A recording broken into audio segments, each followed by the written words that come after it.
This is a production of WTVI PBS Charlotte. For some, John Marino has a dream job. He's a professional brewmaster. His daily routine includes checking a complicated system of tanks and pipes at his microbrewery in South Charlotte. That's called sparging. It's now adding more liquid. He missed the beer he used to drink while living in Germany, so he opened a brewery producing world-class German-style beer. In the back of the old Mecklenburg brewery, employees pack bottles to ship to grocery stores and bars throughout the region. We have a very slow bottling line at the moment. It only does 7 bottles a minute, but we have a new one on order that'll do 180 bottles a minute. Up front, you'll find a German-themed brauhaus where Marino and his staff serve up fresh cold beer from the tap. Klaus Becker says coming here reminds him of home.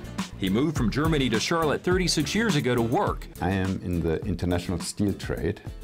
That means, for example, our concrete business right now is we are buying steel in China, ship it to Mexico.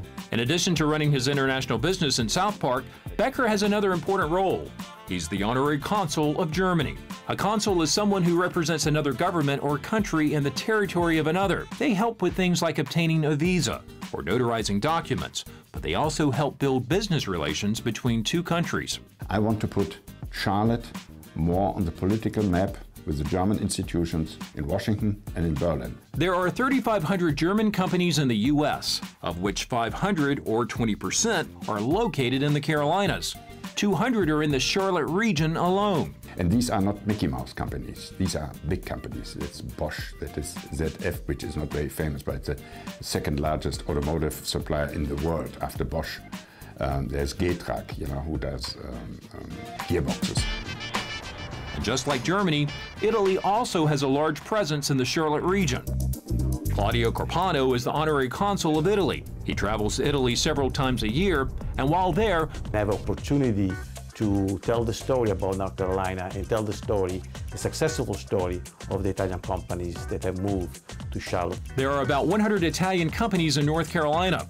More than half are in Charlotte. But Carpano says we need to be doing more to let the world know what the region has to offer.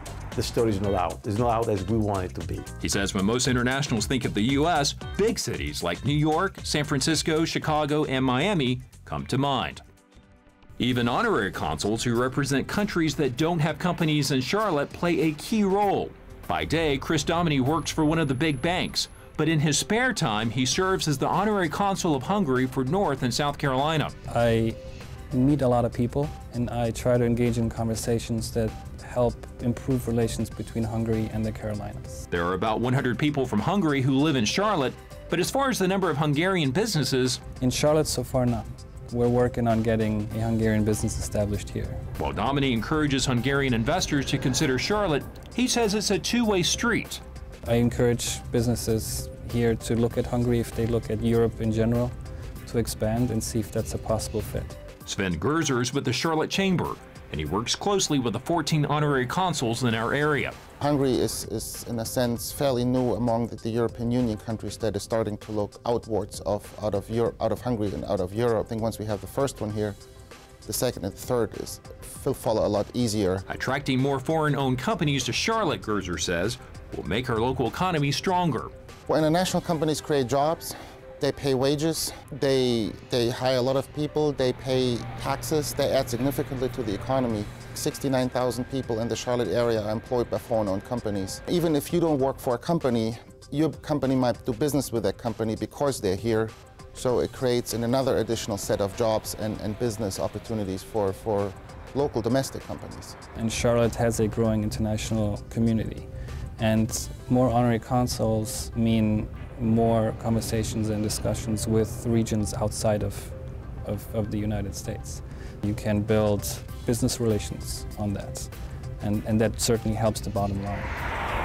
Back at the old Mecklenburg brewery, owner John Marino gets ready for the lunch crowd. A number of his customers are originally from Europe, and they now live and work in Charlotte.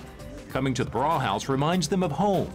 Marino says that's good for his business and the bottom line. For Carolina Impact, I'm Rivenbark reporting.